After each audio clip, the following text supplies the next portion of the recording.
આજે એક એલજીબ્રાનો દાખલો જોવાનો છે કે જો x બરાબર 5 હોય અને એક સમીકરણ આપ્યું છે કે 2x નો વર્ગ 3x 7 તો આ સમીકરણનું મૂલ્ય શું થાય? તો હવે આ એકદમ સિમ્પલ દાખલો છે.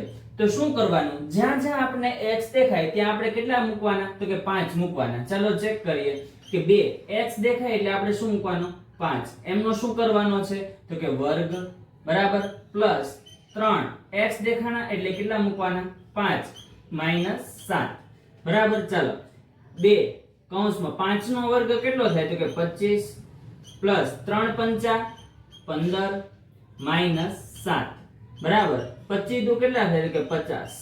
હવે જો 15 માંથી 7 બાદ કરો તો 8 વધે અને મોટા પદની નિશાની તો કે પ્લસ બરાબર. તો 50 પ્લસ 8 કેટલા થાય? તો કે 58. તો એનો મતલબ શું થયો કે આપેલું જે સમીકરણ છે એમાં જો x બરાબર 5 મૂકો તો એની વેલ્યુ શું આવે? 58.